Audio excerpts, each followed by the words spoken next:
Ola, nos seguintes intres vou vos falar deste libro, A industria galega dos curtumes, pegadas dun patrimonio cultural sobranceiro, que vén de ser editado recentemente por Edicións Laio Vento.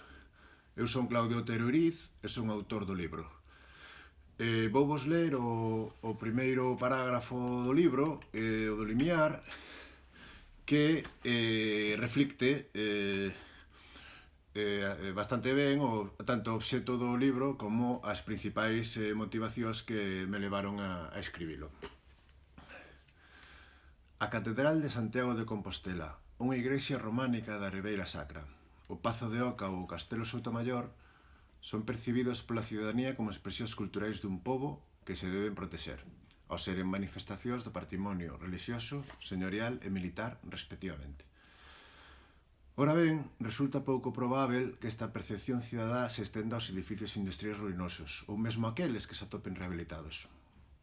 E con certeza, o patrimonio industrial, o mesmo que todos os citados anteriormente, forman parte dunha categoría máis ampla denominada patrimonio cultural, xa que é a manifestación dunha etapa histórica concreta, na que a chegada da sociedade capitalista, das clases sociais empresarial e obreira, e das fábricas e as máquinas, comeza a mudar non só o espacio físico máis inmediato, senón tamén aquelas mesmas sociedades nas que se estabelecen. Estas novas forzas productivas, ali onde enraizaron con máis intensidade, xeraron un patrimonio inmóvel, móvel e inmaterial, cuxas características senlleiras conforman a súa identidade de xeito determinante. Ben, isto a grandes rasgos é o que se trata no libro.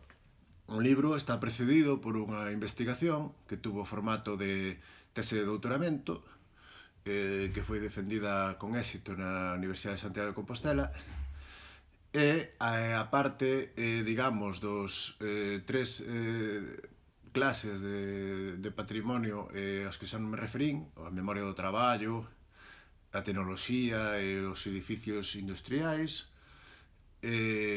achega tamén unha escolma daquelas fábricas de curtidos, daqueles curtidoiros máis importantes desde un punto de vista patrimonial. Este capítulo mesmo se pode usar, igual co resto do libro, en formato como se fora unha guía para seguir o patrimonio que deixou este sector industrial en Galicia. Deste xeito se pode visitar tranquilamente a vila de Allariz ou a cidade de Santiago de Compostela, que son un pouco os principais referentes tanto na historia como do patrimonio que deixou este sector industrial en Galicia. Todo está acompañado de mapas, fotografías, etc. Ademais, tamén se anexa no libro un glosario pormenorizado dos termos singulares desta actividade industrial, boa parte deles aínda non normalizados no propio idioma galego.